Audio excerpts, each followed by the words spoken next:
We're gonna do it. What made me want to start this company was I had left my last company, which we sold to Virgin.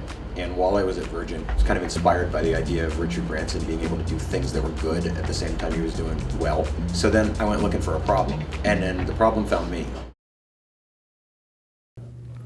How it came about was when I left my last company, which was we had sold to Virgin, I didn't know what I wanted to do next other than I knew I wanted to start something that solved a problem people had, and that also, if it solved that problem, would do some social good. Right. So I was, an entrepreneur looking for a problem to solve, and my filter was simply just those two things. How I came about this was I was inspired by the guys at Virgin. I worked for Richard Branson for a while, and what I saw with Richard was that you could have these businesses that did well while they were doing good, or did good while they were doing well.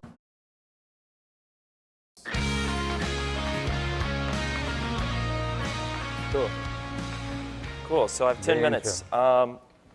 So welcome, everybody.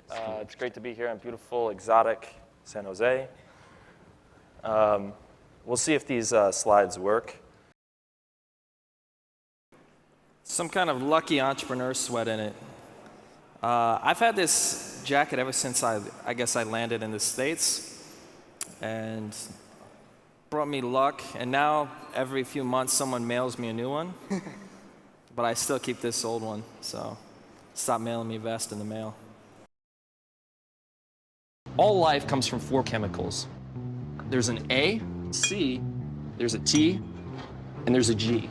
We take code sent to us and we turn it into physical A, T, C, G strands that can be run inside of cells. So we find products for moms from the point where they first find out they're pregnant through families with later grade school age children. We find products that are safe for them. And we have our own proprietary criteria that we've developed with some experts, the folks at Healthy Child, Healthy World, Environmental Working Group. So very simple. We make DNA on plates. People will order a design of DNA online and press print, and it'll come to them in the mail just like ordering from Netflix. But what makes us different is the way in which we select those products. Every single thing that we sell to our customers who are moms who are newly pregnant through families with later grade school age children has been deeply researched and evaluated to make sure that it's first and foremost healthy and safe, and then useful and cost effective. What we've done is we've created a print button for biology. And what this is going to do is going to make a lot of the living world around you synthetic and better and improved. By writing the DNA, we can do much better than nature. We can make better humans. We can make better plants. We can make better animals. We can make better bacteria. We want to change everything that's natural and make it synthetic. That includes humans, plants, animals, everything, because synthetic form can be much better. I don't have any kids, but one day somebody left a newborn infant on my front porch. I heard crying, and I knew I didn't have any babies. So I opened the door and I looked down, and on my front porch was a brand new, naked baby boy, torn umbilical cord, covered in placenta. I went and put him up on my bed, and then I went and grabbed a turkey baster and grabbed my neighbor. We, took care of the kid, and then the paramedics came. It was maybe the weirdest day of my life. I didn't know then that I was going to have a company that helped moms with their little kids, but it seems fitting. A little boy right across the street at UCSF, just his life was saved by, instead of doing some culture that would take several months, just did genome sequencing of his spinal fluid and was able to find the thing that was killing him. I used my severance from Virgin and my credit cards and started building the company. And I never told my wife how much money we were spending, because if I had told her how much money we were spending and how much we were putting on our credit card, she'd have killed me. 7 years after, all the stuff that I went through in the States and that I would be working on this problem, making like DNA in San Francisco, and so it's fun, like making new things and inventing things. That's why we're alive. And now that we actually, we got a bunch of physics here, mathematicians. I'm like, you guys are smart, but you're all monkey brain people. If you make some people that are much more intelligent than you, it's going to far exceed whatever you're capable of doing. Yeah, I mean, this thing started in my guest bedroom. I used to have pallets delivered to my house. Right. So, in answer to the question, we absolutely do. And it's one of, if you want to take a page out of Tony Hsieh's book, when you're talking about building a company, it's a culture thing. And we're actually having a meeting on Monday about this. I've got 6 people on my team right now. When I add one more person, I'm adding almost 15% to the size of my team. Right. And how that can upset the early culture in your company or how it can impact that positively is absolutely critical. And I've been on this crazy 10-year journey to get to this point. If it ended right now, I'd be really happy because I got to actually build it. I got to actually make it real. He wrote me a $25,000 check 20 minutes after meeting me. Guy got me an article in Entrepreneur magazine last month. He's hustling for me. Wow. Right? He paid $25,000 for the privilege of working for me. But we put about $5,000 into this company to shoot a video about how to make plants. And we had no idea whether they could actually make a plant that glows, but we knew we could make a pretty slick advertisement for it. So we just did that. We did about 60, 70,000 the first day. We did $500,000 in the first 6 weeks. All off of some idea in someone's head that we could make a plant that glowed in the dark. We say we're building a brand, that people love. And how we monetize that brand and the love of this brand is by making them feel safe and then bringing them products that are in fact safe. These initial ideas were all ideas that I would come up with friends sitting around like, hey, wouldn't that be kind of messed up or cool, like if we did this? Or hey, what if we did that? Right. And it was usually a joke. And then we were like, well, let's see how far we can go with it. Yeah, I mean, part of our job as entrepreneurs is to do all of these things, right? You have to be good at coming up with an idea and staffing a team of people who are going to do amazing shit for you for free sometimes because you don't have any money yet. And then get people to bet on your idea at some level before you've even done something and write you a check. And then get more people to be inspired to write you a bigger check. And then go get deals done that are going to be key to building your company. All of these are steps that you have to take. We'll show you how to crowdfund a campaign where you can raise enough money, maybe $500,000 up front, pay for your team for a year and a half. You have a shared use lab, so you don't have to buy any equipment, and you have all the DNA, so you don't have to pay any money. You just got to pay overhead for people cost. I mean, you're 100% right. I mean, everybody that works for the company is signed up for the mission, and they have to be because we're a startup and we're running really scrappy. And my team doesn't get paid right now, right? So everybody that's in the company is a true believer. You literally have people working on the company who are not paid. I have less than $3,500 of payroll right now. You can get to product, and then you could do a Series A, you could do a seed. You could do a seed round, Series A, but these aren't like the 10 million, 20 million Series A that we see for biotech companies. Every day, somebody becomes an angel investor. It's up to you to decide which ones you want, but if you could walk into a room where there were 5,000 people who've said that they're interested in startups and you could talk to all of them at once, you wouldn't go in that room? So it's on AngelList. So take all their AngelList profiles, HTML, convert it to ones and zeros. So a 1 for A and T, a 0 for G and C. You can convert just by reading the A, T, C's, and G's, you can get the binary, and from there you can recreate the HTML. Got it. So you're going to recreate the HTML in case AngelList is gone. The engineers can recreate it. Well, in case they want to know the people who finance this thing, millions of years from now. I got to find out what a browser was by talking to him a couple times. And I remember going home with the first version of Mosaic that was available to me. And I got on the computer in my office at my old house. And that was Friday afternoon. And I think I left my office on Sunday morning.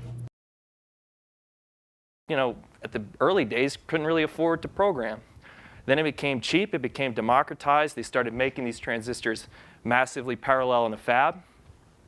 And then everybody started programming computers, and a couple of guys with laptops could start a company that could maybe be worth more than $1 billion, maybe Google. I think it's the same thing that's happened in technology. I think the cost to build technology has come down to the point where it's accessible. So a guy in a dorm room can start a company for 15 grand. Right. You look at all these companies that Y Combinator starts, for example. I think angel investing has done the same thing. If it only costs $100,000 to launch a company, get customers, and start creating revenue, Well, there aren't too many venture funds that you need to go see, but you can go raise $10,000 a piece from 10 of your friends who are now instantly angel investors.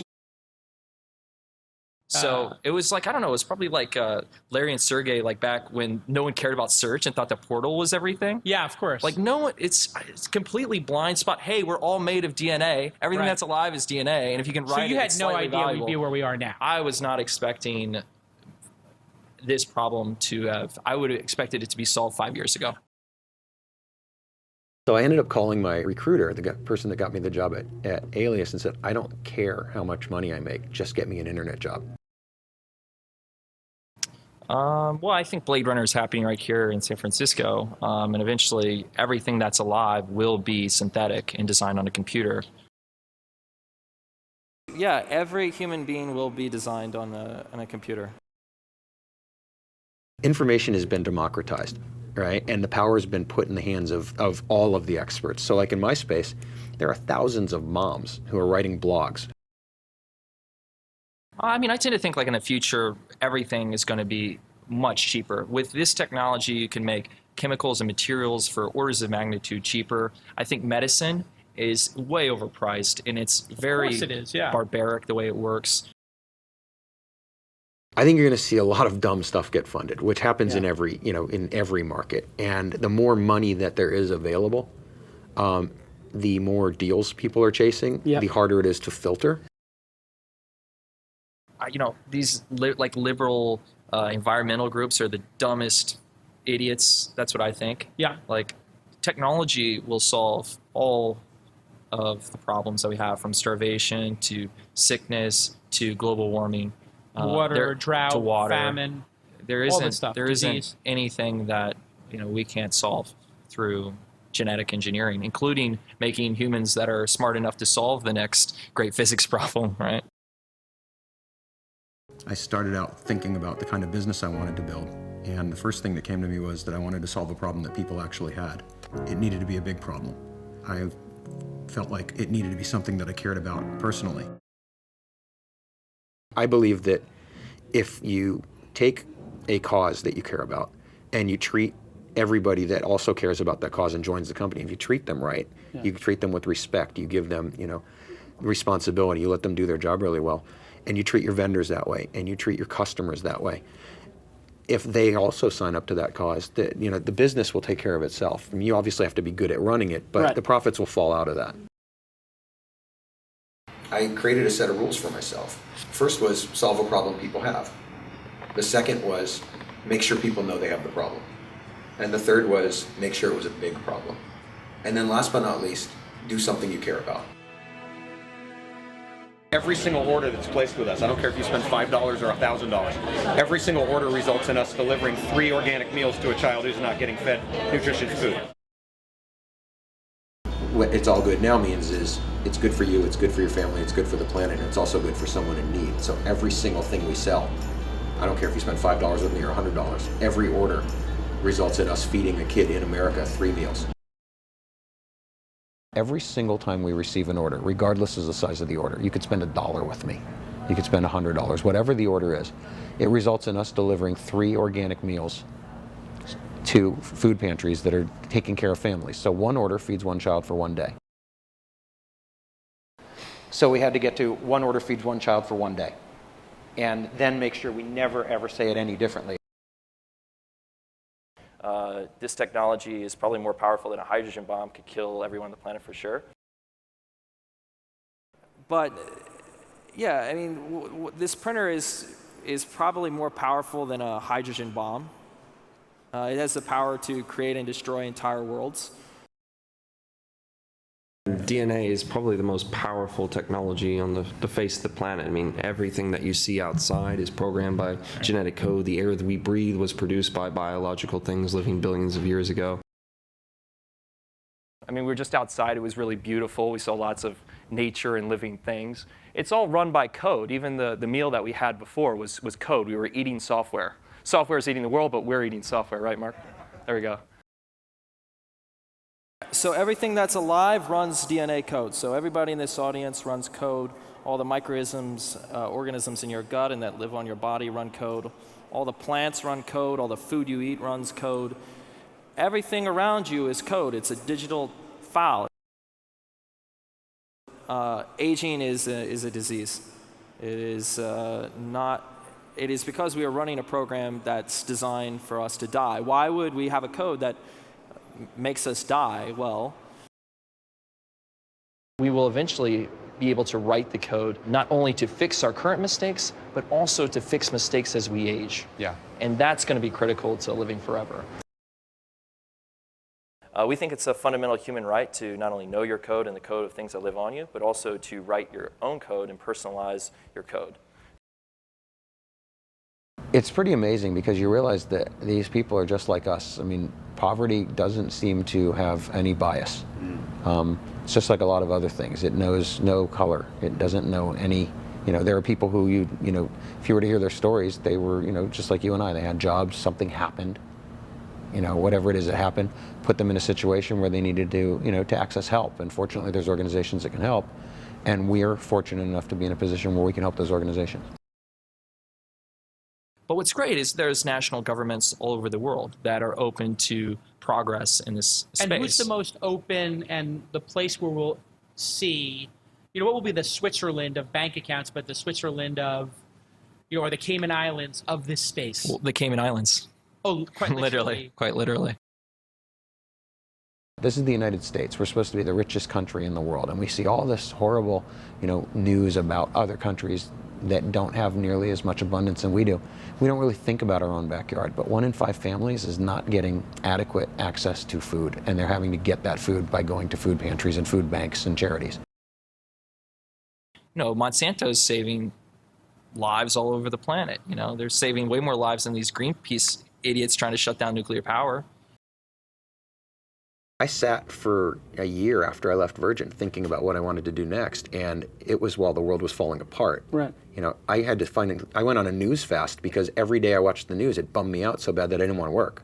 So right? depressing. It was depressing. And Ignore the market. it really becomes it becomes your reality, even if it's not. If you keep listening to somebody telling you how bad the world is, the world sucks. But they wanted to label all the GMOs.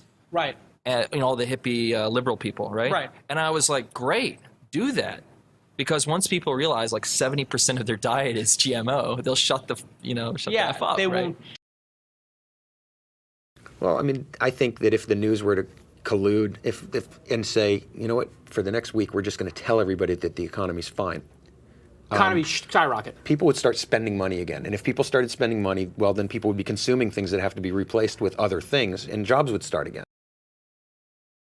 We don't want the state telling people like what kind of babies that they can have and what genes they can fiddle with. We want it to be self-directed. I think the best sales guys are empathetic. They understand their customer. They understand the challenge the customer's having and the solution that their product brings to it or their service brings to it. And they sell that. They don't sell fear. They don't sell greed. They don't trade on intimidation. Yeah, I think that's because what is living, right? It's consciousness, right? And so and let's consciousness separate. exists somewhere up here in our cells. Right. And we right. just don't understand it And yet. what if we could pull that consciousness out? And so thus the singularity. Yeah. I think there's one other thing, though, that entrepreneurs bring to the table, like real entrepreneurial people bring to the table that will help. It's this idea that it doesn't even occur to us. It doesn't even come into our thinking that we could possibly fail. I think the larger questions, though, is like once we become fully controlling of our consciousness and we can sit in a room and have, whoever we want with us or do whatever we want, are we really going to have motivation to, to do things? I think so, but... Well, how many days do you sit around and go, oh my God, my company is going to fail today? It probably never occurs to you. Now, I'm sure you've had bad days where you go, wow, this was not I've had a good bad day. days, yeah. But you never go, I'm shutting the doors tomorrow. But until we know, as human beings, we keep going because it's fun. I have no bad days. Fake it till you make it. There's definitely a piece of that in it, but I have, Yeah. my worst day is nobody's business. Yeah. Right? I'll figure out how to deal with it later. I self-soothe. I wait until I get home and talk to my wife. But at work or anytime I'm thinking about my business, I'm thinking about how I'm going to build a successful company. Yeah. And I think that, I think people who think that way, Yeah. you kind of alter reality for a while for yourself, and then ultimately it becomes reality.